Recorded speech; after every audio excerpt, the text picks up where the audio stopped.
ఏపీలోని పోలవరం ప్రాంతంలో పులి హల్చల్ చేస్తుంది. గోదావరి దాటి ఏలూరు జిల్లాలోకి ప్రవేశించిన పులి కన్నపురం రేంజ్ పరిధిలోని పాలకుంట గ్రామంలో తీవ్ర కలకలం రేపింది. గత 3 రోజులుగా అటవీ ప్రాంతం నుండి రెవెన్యూ ఫ్రింజ్ బోర్డర్ ఏరియాలకు వచ్చిన పెద్ద పులి పాలకుంట గ్రామంలో 2 పశువులను వేటాడి చంపింది. ఈ ఘటనపై అటవీ శాఖ అధికారులు స్పందించారు. ఘటన స్థలానికి ఏలూరు డిఎఫ్ఓ సందీప్ రెడ్డి చేరుకొని పరిస్థితిని సమీక్షించారు. పశువులను కోల్పోయిన రైతులకు తక్షణమే నష్టపరిహారం చెల్లిస్తామని హామీ ఇచ్చారు. ప్రస్తుతం పులిని పట్టుకోవడానికి అటవీ శాఖ యుద్ధ ప్రాతిపదికన చర్యలు చేపట్టిందన్నారు.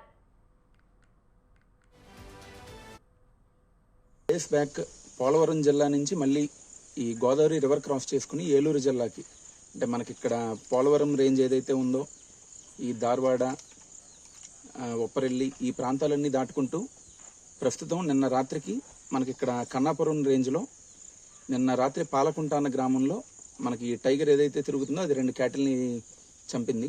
సో వాళ్ళకి ఆల్రెడీ మేము కంపెన్సేషన్ కూడా ఇమీడియట్లీ ప్రాసెస్ చేస్తామని చెప్పి వాళ్ళకి ఫారెస్ట్ డిపార్ట్మెంట్ తరపు నుంచి హామీ ఇచ్చాము. అంతేకాకుండా ఇక్కడ ఈ పాలకుంట గ్రామం ఏదైతే ఉందో ఇక్కడ విలేజర్స్ని అందరినీ కూడా అలర్ట్ చేయడం జరిగింది. నియర్ బై విలేజెస్ని కూడా అలర్ట్ చేశాము. And police and revenue departments నుంచి కూడా సపోర్ట్ ఉంది. అండ్ మనకి ఇక్కడ మెయిన్గా ఏమంటే పబ్లిక్ రిక్వెస్ట్, మనకి చాలా గ్యాప్ తర్వాత రెవెన్యూ ఏరియాస్ ఈ ఫ్రింజ్ బార్డర్ ఏరియాకి వచ్చింది.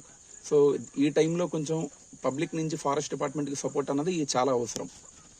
ఇప్పుడు ఫారెస్ట్ డిపార్ట్మెంట్ కూడా ఏదైతే టైగర్ ఉందో ట్రాంకులైజ్ చేయడానికి అన్ని ఎఫర్ట్స్ పెడుతున్నాము.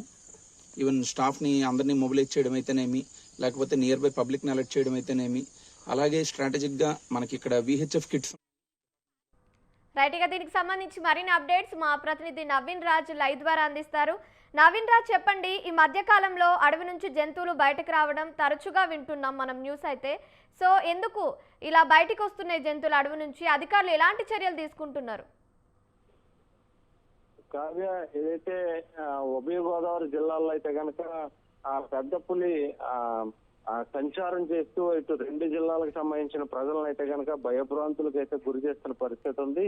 అంటే తెలంగాణ రాష్ట్రం నుంచి అయితే కనుక ఈ పెద్ద పులి ఉభయ గోదావరి జిల్లాల్లో అయితే కనుక 2 నెలలుగా అయితే సంచరిస్తూ అటు పశువులను వేటాడుతూ వస్తున్న పరిస్థితి ఉంది. అడవుల నుంచి ఎక్కువగా ఈ జంతువులు అయితే కనుక ఈ నివాస ప్రాంతాల వైపు అయితే వస్తున్న పరిస్థితి ఉంది. ఈ పులి అయితే కనుక 2 నెలల క్రితమే అటు వెస్ట్ గోదావరి మీదుగా, తెలంగాణ నుంచి వెస్ట్ గోదావరి మీదుగా ఇటు ఈస్ట్ గోదావరి, అలాగే కాకినాడ జిల్లా, ఉభయ గోదావరి జిల్లాలో అయితే కనుక సంచరిస్తున్న పరిస్థితి ఉంది. అయితే ఈ అడవి నుంచి అయితే కనుక నివాస ప్రాంతాలకు వచ్చి అంటే ప్రజలకైతే ఏ విధమైన ఇప్పటి వరకు అయితే హాని కలిగించలేదు. కానీ ఇటు లేగదూడలు కావచ్చు, పశువులను కావచ్చు విపరీతంగా అయితే కనుక ప్రతిరోజు దాడి చేస్తూ వాటిని చంపుతూ తింటున్న పరిస్థితి ఉంది. ఇప్పుడు తాజాగా చూస్తే ఇప్పుడు గోదావరిని దాటి అయితే కనుక ఏలూరు జిల్లాలోకి అయితే కనుక ఈ పులి ఎంటర్ అయిన పరిస్థితి ఉంది. పాలకుంట గ్రామంలో 2 పశువులను అయితే నిన్న పులి అయితే వేటాడి చంపిన పరిస్థితి. దీని మీద అయితే కనుక డిఎఫ్ఓ సందీప్ రెడ్డి ఈ పరిస్థితిని సమీక్షించి పశువులను అయితే కోల్పోయిన వారికి తక్షణమే నష్టపరిహారం కూడా అందించారు. అయితే పులిని పట్టుకునేందుకు యుద్ధ ప్రాతిపదికన చర్యలు చేపడుతున్నామని చెప్పేసి డిఎఫ్ఓ అయితే చెప్తున్న పరిస్థితి. అంటే ఇటు పోలవరం జిల్లాలో ముఖ్యంగా చూస్తే ఈ తూర్పు గోదావరి పక్కన ఉన్న పోలవరం జిల్లాలో అయితే దాదాపు 1 నెల రోజుల పాటు అయితే సంచరించింది.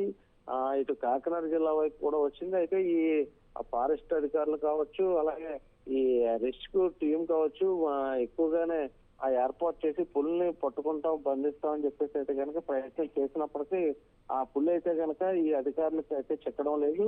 కానీ మూగజీవాలు మాత్రం చంపుతూ వస్తున్న పరిస్థితులు. అయితే ఈ రెస్క్యూ టీమ్స్ కావచ్చు, ఎక్కడ అయితే జిపిఆర్ఎస్ సిస్టమ్ ద్వారా అయితే కనుక పులి ఎక్కడ ఉంది అనే విషయం అయితే కనుక్కుంటున్నారు తప్ప దానిని పట్టుకోవడం మాత్రం వీళ్ళకి మాత్రం అధికారులకి అయితే మాత్రం ఈ పులి చిక్కనే పరిస్థితి ఉంది. అయితే ఈ ఎప్పటికప్పుడు అయితే అధికారులు పట్టుకుంటాం, బంధిస్తామని చెప్తున్న పరిస్థితి ఉంది. Thank you Naveen Raj, thank you for the updates.